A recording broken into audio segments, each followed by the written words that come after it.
दोस्तों, भारत के सबसे बड़े मित्र देश रूस और इजरायल से 2025 की सबसे बड़ी डिफेंस खबर सामने आई है और इन दोनों खबरों पर बात करेंगे। पहले बात करते हैं रूस की। रूस ने भारत को Su-57E स्टेल्थ फाइटर जेट के लिए प्रोजेक्ट 177S इंजन की पूरी ट्रांसफर ऑफ टेक्नोलॉजी की मंजूरी दे दी है। इसका मतलब यह है कि भारत अब पहली बार 5वीं पीढ़ी के लड़ाकू विमान का इंजन अपने देश में ही बनाएगा और ये काम होगा HAL के कोरापुट डिवीजन में। यह वही जगह है जहां पहले भी कई रूसी इंजनों का निर्माण और ओवरहॉल किया जाता रहा है, लेकिन इस बार मिलने वाली टेक्नोलॉजी पहले से कहीं ज्यादा एडवांस है। 177S इंजन इतना खास क्यों है? इसके पीछे कई कारण है, क्योंकि ये थ्रस्ट वेक्टरिंग तकनीक वाला लो बाईपास टर्बोफैन इंजन है, जिसकी मदद से सुखोई जैसे जेट हवा में ऐसे टर्न ले सकते हैं, ऐसे high angle of attack manoeuvre कर सकते हैं जिन्हें सामान्य विमान कभी नहीं कर पाते। कम स्पीड पर भी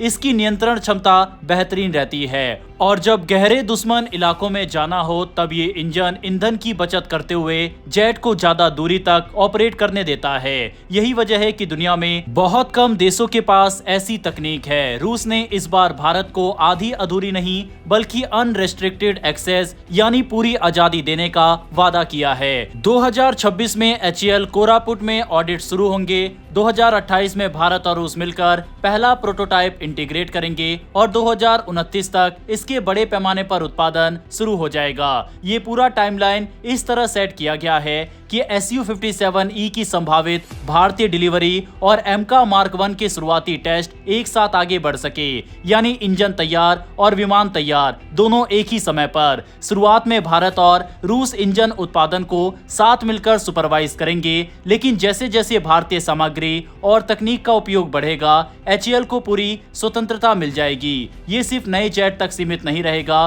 भविष्य में यही 177S इंजन भारतीय वायुसेना के मौजूदा सुखोई 30 MKI बेड़े को भी अपग्रेड कर सकता है। इससे 15 से 18% तक थ्रस्ट बढ़ेगी, इंजन का ओवरऑल समय बढ़ेगा और रखरखाव की लागत भी काफी कम हो जाएगी। यानी पुराने सुखोई भी नए फाइटर जेट की तरह उड़ान भरने लगेंगे। इस बार की TOT खास इसलिए भी है क्योंकि इसमें वह तकनीकें शामिल है जिन्हें रूस आमतौर पर किसी के साथ साझा नहीं करता, जैसे single crystal turbine blade, 1800 degree Celsius तक तापमान झेलने वाली थर्मल बैरियर कोटिंग्स और पूरी तरह डिजिटल FADEC कंट्रोल सिस्टम। ये वही तकनीकें हैं जो भारत के एमका प्रोजेक्ट को अगले स्तर पर ले जा सकती है, क्योंकि एमका के लिए अब तक सबसे बड़ी चुनौती यही इंजन टेक्नोलॉजी रही है। रूस ने यह भी साफ कर दिया है कि भारत अपने पसंदीदा हथियार अस्त्र BVR मिसाइल से लेकर ब्रह्मोस तक सुखोई 57E में बिना किसी रोक टोक के फिट कर सकेगा, यानी विमान रूस का, लेकिन इसकी मारक क्षमता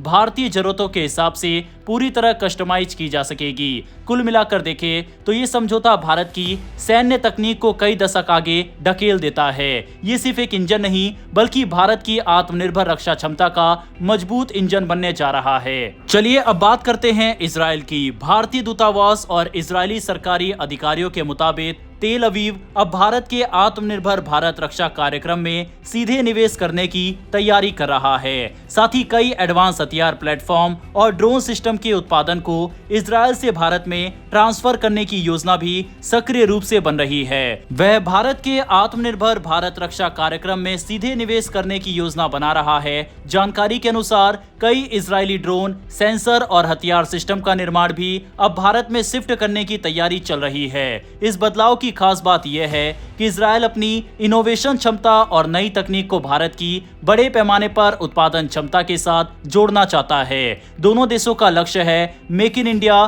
फॉर द वर्ल्ड, यानी हथियार भारत में बनेंगे, भारत के लिए भी और दुनिया के अन्य देशों को बेचने के लिए भी। इससे भारत सिर्फ उपयोगकर्ता नहीं रहेगा बल्कि वैश्विक रक्षा बाजार में एक निर्माता और निर्यातक बन जाएगा। भारतीय दूतावास के वरिष्ठ अधिकारियों ने बताया कि अगले 6 से 12 महीनों में इस नई साझेदारी के नतीजे सबके सामने आने लगेंगे। इसका मतलब है कि दोनों देशों के बीच बातचीत काफी आगे बढ़ चुकी है और कुछ बड़े प्रोजेक्ट जल्द ही घोषित हो सकते हैं। इजरायल ने ये दिशा इसलिए चुनी है क्योंकि कई कारण एक साथ बदल रहे हैं।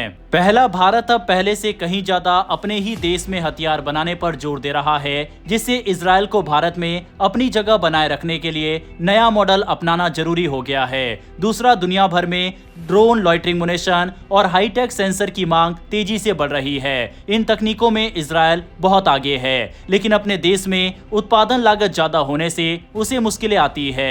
ऐसे में भारत जैसा बड़ा और सस्ता उत्पादन केंद्र इजरायल के लिए फायदेमंद साबित हो सकता है। भारत भी पिछले कुछ वर्षों में काफी बदल गया है। अब देश में ड्रोन, रडार, मिसाइल और कई रक्षा सिस्टम बड़े पैमाने पर बनाए जा रहे हैं। निजी कंपनियां भी तेजी से इस क्षेत्र में शामिल हो रही है। इसी वजह से पहले का खरीदार विक्रेता मॉडल अब खत्म हो रहा है और उसकी जगह मिलकर तकनीक बनाने और साझा विकास का मॉडल ले रहा है। इस नए सहयोग से भारत को अपनी रक्षा क्षमता में ज्यादा आत्मनिर्भरता मिलेगी। इजरायल की उन्नत तकनीक जैसे AI आधारित युद्ध क्षेत्र सिस्टम, आधुनिक UAV तकनीक और इलेक्ट्रो ऑप्टिकल उपकरण अब भारत में ही बन सकेंगे। इससे दोनों देशों को मिलकर दूसरे देशों को हथियार बेचने का भी मौका मिलेगा। बहरहाल, डिफेंस से जुड़ी डेली ऐसी वीडियो के लिए नीचे दिए गए सब्सक्राइब बटन को प्रेस कर बेल आइकन को दबा लें। साथ ही कमेंट बॉक्स में बताइएगा कि भारत के अलावा आपकी फेवरेट कंट्री कौन सी है।